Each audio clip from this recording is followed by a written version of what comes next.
Hi friends, welcome back to my channel. ఇప్పుడు normal blouse cutting ఈజీగా ఎలా cut చేయాలో చూద్దాం. ఫస్ట్ నడుం పొడవు టోటల్ ఎంత ఉందో చెక్ చేసుకోవాలి. దాని మీద పైన కింద కొంచెం ఖర్చు వదలాలి అంతే.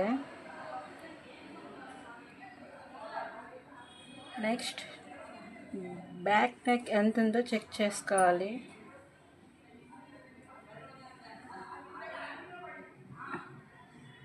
ఈ విధంగా పెట్టి దీనికి కొంచెం ఖర్చు వదిలి ఇక్కడ చిన్న డాట్ పెట్టుకోవాలి.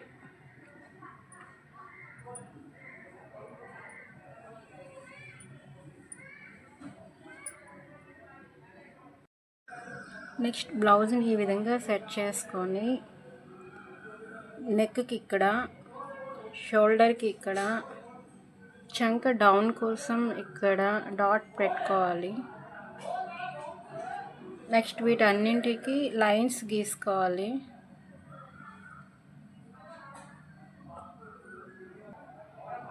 ఈ విధంగా ఇలా లైన్స్ గీసుకున్నాక ఇవి మామూలుగా టేప్ కొలతల్లో ఏది ఎంత ఉందో చెక్ చేద్దాం.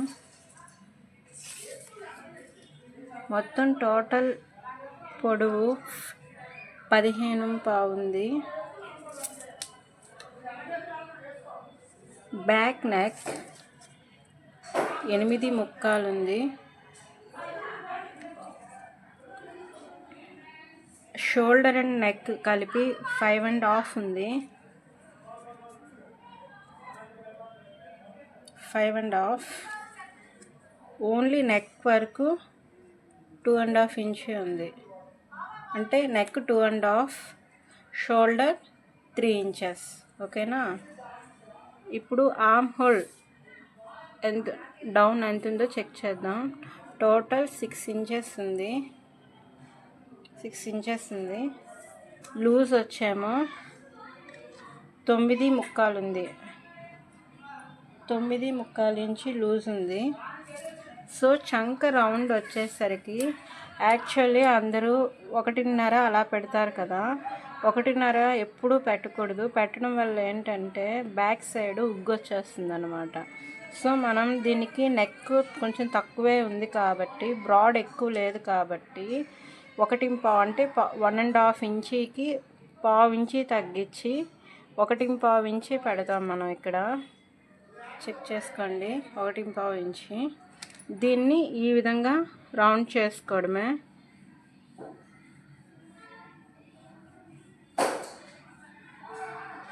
ఈ విధంగా రౌండ్ చేసుకోవాలి.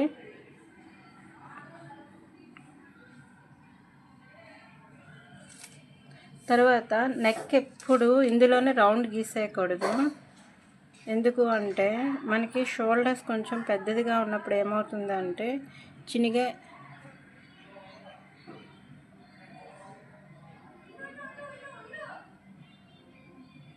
చినిగే ఛాన్సెస్ ఉంటాయన్నమాట.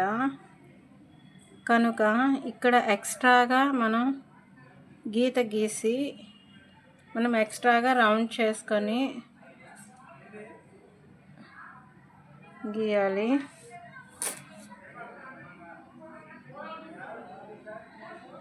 That's it.